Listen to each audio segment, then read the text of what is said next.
Mr. Toastmaster, fellow members, and most welcome guests. The goal of my speech tonight is to introduce you to what possibly is one of the very, very few medical conditions today for which there is no cure, and the pharmaceutical companies currently don't have a pill for. I'll give you a few facts.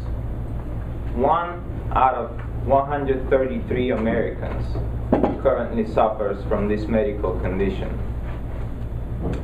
And just to give you an idea of how large that number is, that's about 3 million people, or it pretty much equals the population of the state of Nevada. 97% of all these people with this medical condition are currently not diagnosed. And it takes about 11 years on average for a person to be diagnosed properly, although a simple blood test exists for this diagnosis. As the owner of the only dedicated gluten-free bakery and cafe in Tampa, I get to meet with individuals with this condition every day. And some of them have been just recently diagnosed, some of them have been diagnosed a long time ago. But all of them, without exception, have gone through a serious suffering over a long period of time before they finally got the proper diagnosis. I'm talking about gluten intolerance and, in more severe cases, celiac disease. In my speech tonight, I'm going to give you some interesting information and some facts, and at the end of my speech, you will know what gluten intolerance is, who it affects, and how to find out if you or any of the people around you has it. First, has anyone heard of gluten before? Anyone? Well, quite a few people. Does anyone know what gluten is? Is it the gluey part of the wheat? It's the gluey part of the wheat. In more technical terms, but still simple to understand, it is the protein in a large number of cereals from the wheat family. It's the protein. And this protein causes mild gluten intolerance in some people, and it causes celiac disease in some less fortunate people. And what is mild gluten intolerance? Now, gluten intolerance is a pretty general term. It's a broad term, and it includes all kinds of gluten intolerance. A lot of people, very few people, these who are tested for gluten intolerance, actually test positive on the celiac test. This is 1 out of 133 people. But the largest number of them are simply gluten intolerant. And gluten intolerance is not the immune disease, which celiac disease is. It's simply a disease that displays the symptoms of the celiac disease without the damaging effects for the body. And this is approximately about 15% of the US population, or roughly 1 out of 7 individuals has one form or another of gluten intolerance. Celiac disease, on the other hand, this is an autoimmune disease, and it's also a disease of malnutrition as a side effect. It's caused by the protein gluten, which is found in the cereals of the wheat family, which triggers a serious allergic reaction, which causes the immune system of the body to attack the inner lining of the intestines.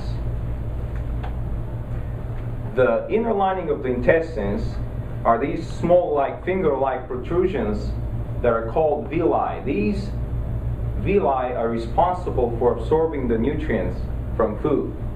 And when the immune system turns against your own intestines and destroys them partially or completely, for the person with the celiac disease, that means no absorption of nutrients. It's a pretty serious condition, and I can tell you from talking with many suffers of gluten intolerance and celiac disease, it takes about a crumb to put somebody in the hospital, and some of them may die from a ruptured small intestine. That's how serious it is. Or the slowest way to die is from malnutrition. Because if you remember, it takes about 11 years to be diagnosed. So what are the symptoms? The symptoms are, of course, intestinal problems like bloating, gas, diarrhea, constipation, persistent abdominal pain, headaches, persistent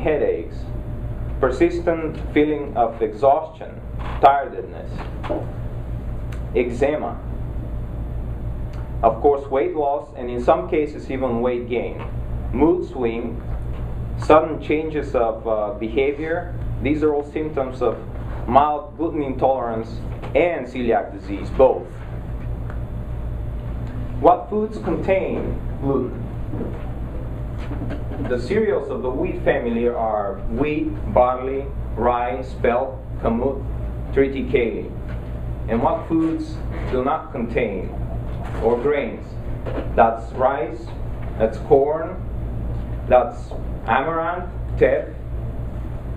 Of course, many fresh foods like meat and milk and vegetables and fruits and legumes don't contain gluten. So generally, on a healthy diet, people don't eat gluten. How it is diagnosed? It's diagnosed by a simple blood test and by intestinal biopsy. Currently, the intestinal biopsy is considered to be the most precise method of diagnosis.